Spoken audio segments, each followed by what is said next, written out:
some things come sort of out of the blue. When we built this building, we got a phone call from a gentleman in Marysville. He and his family had property and camped up in Silverton. And they were up there in Silverton when the Silverton school got crushed in a snowstorm in the 60s. Well, he and his dad went over and rescued the bell that was up in the tower of the school and took it home to Marysville. We built this building in 2006 and 7. And just as we were finishing, this gentleman called and said, I felt guilty now for 40 years. Thank God I've got someplace I can bring the bell back to. And this is the original bell out of the school in Silverton. We've got a good picture here of the school when it was still standing. These are actually books out of the Silverton school. And we have the young kids come in and ring the bell so they can get a feeling for how loud that bell is and how easy out in the valley it was to send a message. You better start running because you're late. You're gonna be late. You know? Oh my gosh. Have you looked to see how different the books are? Same sort of material? Looked at some of them. Yeah, it's still, you know, a lot of the material is still the same. The one thing that's always the same is the history books. He did this then. They did this then. Right. They did, oh, come on. Don't tell me what happened. Tell me why and how. Yes. Well, that's why I value the work you're doing. So yeah, that's why we get such a kick out of having these people can see how it was done. You look at things like this, and I say, why? Why and how? You know, that is rigged. That's essentially the top 25 feet of what otherwise would be 180, 200 feet tall, a spar tree.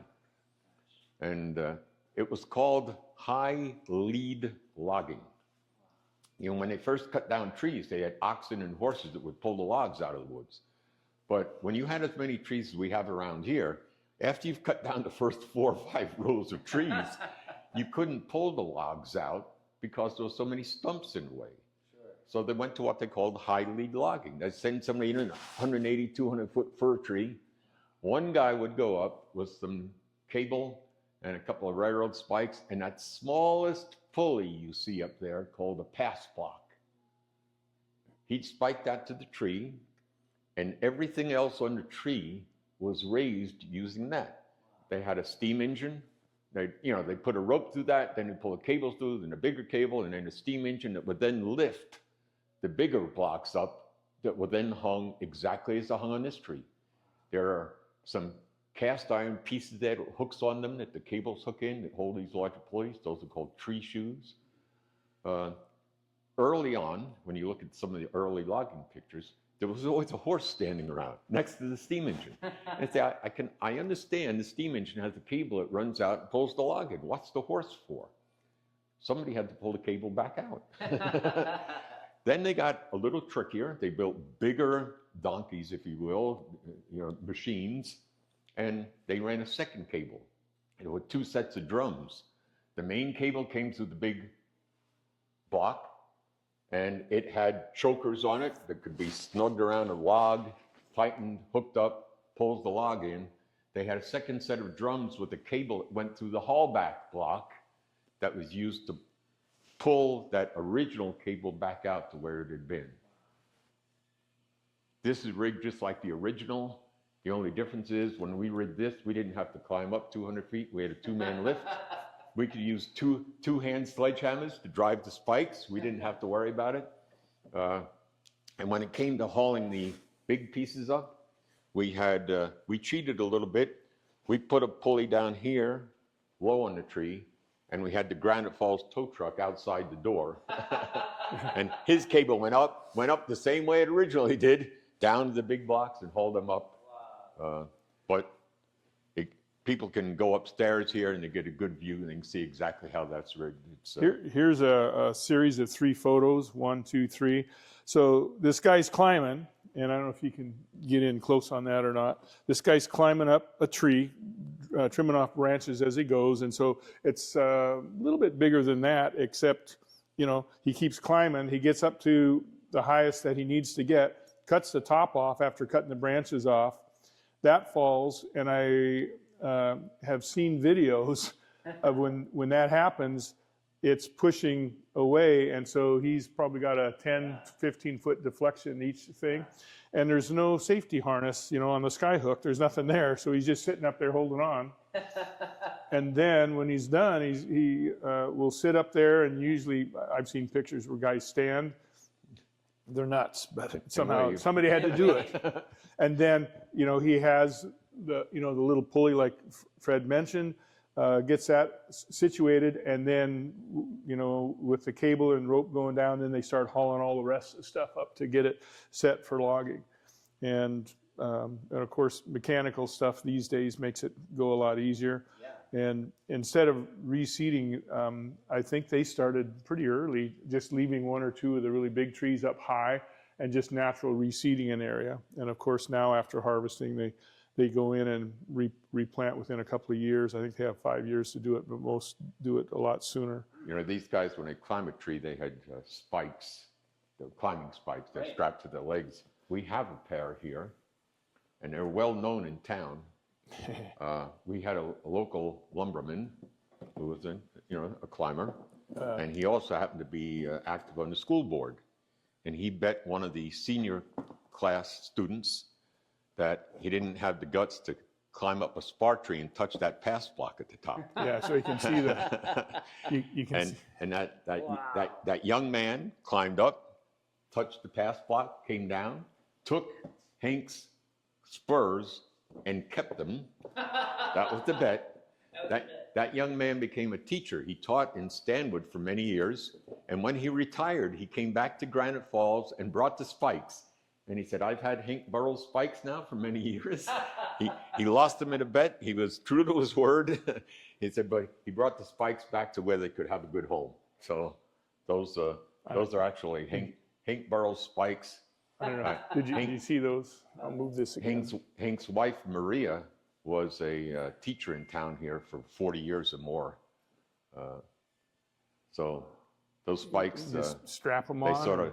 They sort of got raised and used in Granite Falls, and they got retired early, but came back.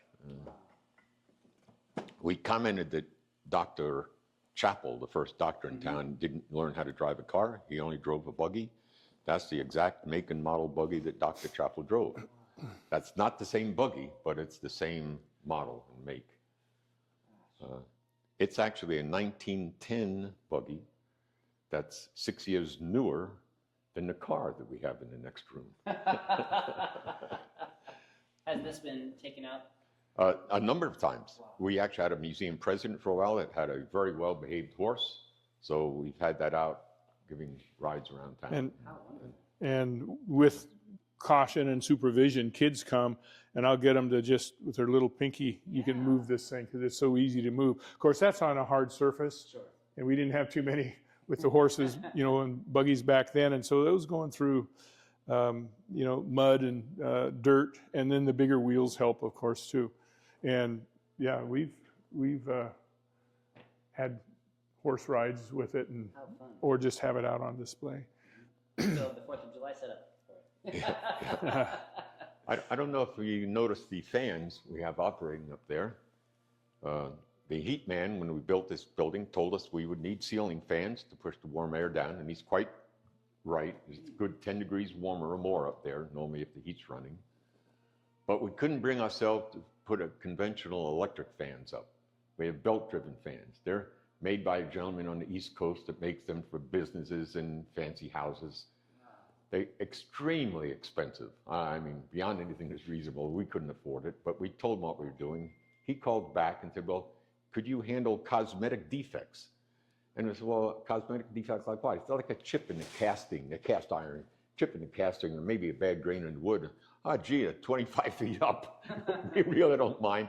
He said, I'll make you a deal. $500 for a pair, and I'll throw in enough pulleys so you can set up a line shaft and power them. Again, somebody stepped forward and gave us a hand. Otherwise, they were about $1,800 a piece. We couldn't possibly afford that. But they move a lot of air. You can feel them, I'm sure. If you don't have long hair, if you have short hair, you can stand there. You can feel the air they're pushing down.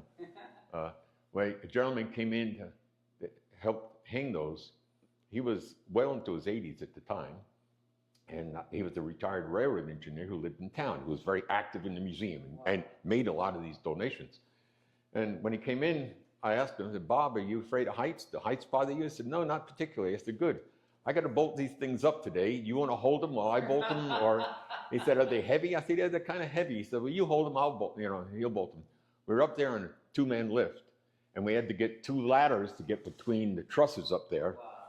And we're just up there about to do when his wife walks in. And she started to say something, and he turns around and says, at this point, advice is not going to improve the margin of safety. And of course, they got a lot heavy. I'm laughing. I said, Bob, don't make me laugh. Wow.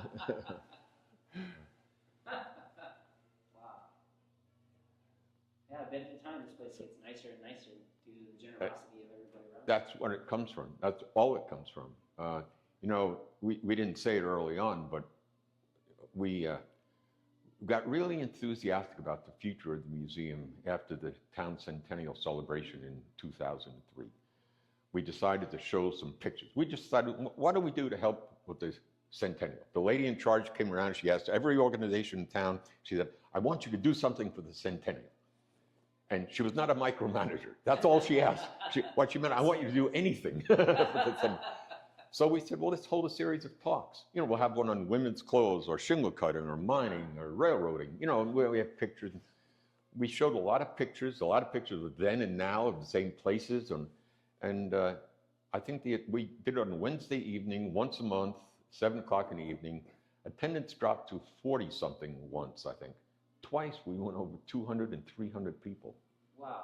And so, wow, there's a lot of interest. And pictures were a big part of it. They could see pictures of what was there and is there now. So we got pretty enthusiastic. Participation climbed. We said, we need a building that's big enough for us to really show some of this stuff. So in 2005, we sent a letter out to everybody we knew, say, anybody willing to donate $100 or more. If we're not building a new museum next year, you get your money back. Now, that's unheard of. That was in 2005. In 2007, we opened this building looking like this, full. Wow. 2-year capital and construction campaign, all because of the community support we received. Unheard of. I mean, just... It says a lot about the community here. It does. There is some community spirit, there's some pioneer spirit. People complain about the traffic and all the new houses and stuff, but fundamentally, there's still an underlying character of the community that we've kept and are managing to keep. And as long as we can foster that, we'll overcome all obstacles.